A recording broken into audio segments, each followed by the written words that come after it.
ડીસાની ડીએનજે high school ખાતે વિશ્વ માતૃભાષા દિવસની ઉજવણી કરાઈ।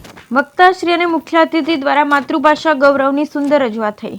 ગુજરાત સાહિત્ય અકાદમી ગાંધીનગર, શ્રી ડીએનજે આદર્શ હાઈસ્કૂલ ડીસા, શ્રી સંસ્કાર મંડળ ડીસા, અખિલ ભારતીય સાહિત્ય પરિષદ બનાસકાંઠા સંયુક્ત ઉપક્રમે માતૃભાષા મહોત્સવની ઉજવણી તારીખ 21/2/2025 શુક્રવારના રોજ ડોક્ટર હેડંગવાર પ્રાર્થના ખંડ શ્રી આદર્શ વિદ્યાસંકુલ ડીસામાં થઈ હતી।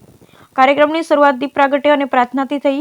બાલિકા દ્વારા સ્વાગત ગીત રજૂ થયા। બાળ શાળાના પ્રધાનાચાર્ય શ્રી ચિરાગભાઈ પંચાલ દ્વારા પધારેલા વક્તા શ્રી મહેમાનશ્રીનું સ્વાગત પરિચય પોતાની આગવી શૈલીમાં આપ્યો હતો।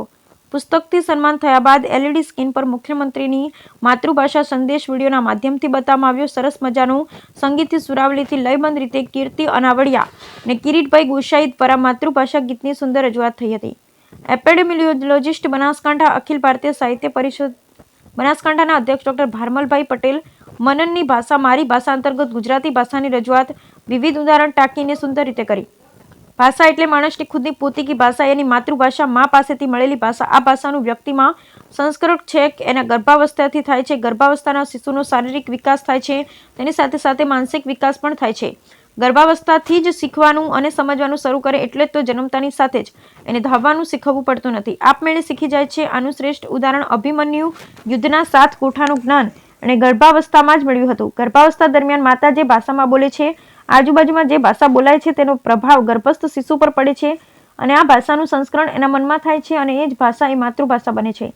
નાયબ જિલ્લા પ્રાથમિક શિક્ષણ અધિકારી બનાસકાંઠા, અખિલ ભારતીય પરિષદ બનાસકાંઠા ઉપાધ્યક્ષ અને લોક સાહિત્યકાર ભરતદાન ગઢવીએ પણ વક્તા તરીકે હાજર રહી પોતાના સાહિત્યની શૈલીમાં ખૂબ જ સરસ રીતે માતૃભાષાનું ગૌરવગાન કર્યું હતું।